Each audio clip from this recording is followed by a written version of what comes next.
Here you're asked to find the surface area of this cylinder. So we have two surfaces in the cylinder.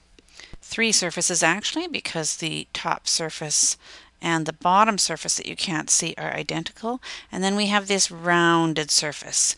So let's start by finding the area of the top and the bottom, the circular areas. And you'll remember that to find the area of a circle, we use the formula pi times r squared. So we're going to use 3.14 for pi.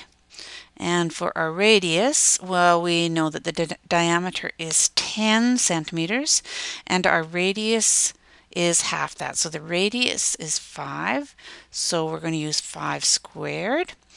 And we would end up with 3.14 times 25, which calculates out to 78.5 centimeters squared. And in the next step, we'll find the area of this curved surface. So in order to do that, we need to find out how far it goes around. So we need to find the circumference of the circle. And hopefully you remember that the circumference can be found by multiplying pi times diameter. So again, we're using 3.14 to represent pi, and the diameter is 10. So 3.14 times 10 is equal to 31.4. So that gives us the dimension around of this surface here.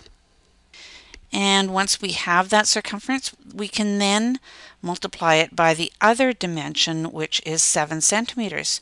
So we can multiply 31.4 times 7 to get 219.8 centimeters squared.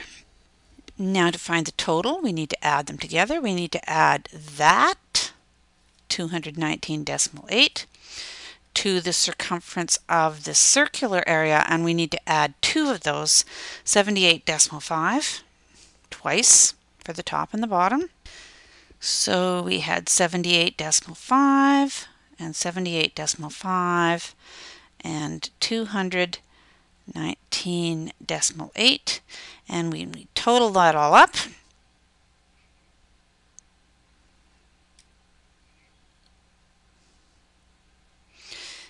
(376.8 centimeters squared. So that's the total surface area of that cylinder. It's also possible to use this formula to determine it. So 2 pi times RH plus r squared, and let's plug our values into that. 2 times 3.14 times radius, which is 5, times height, which is 7, plus r squared. Radius is 5, so 5 squared is 25. So we'll simplify that. 2 times 3.14 is 6.28. Multiply that by 5 times 7, 35, plus 25, which is 60. So we'll multiply 6.28 times 60, which again equals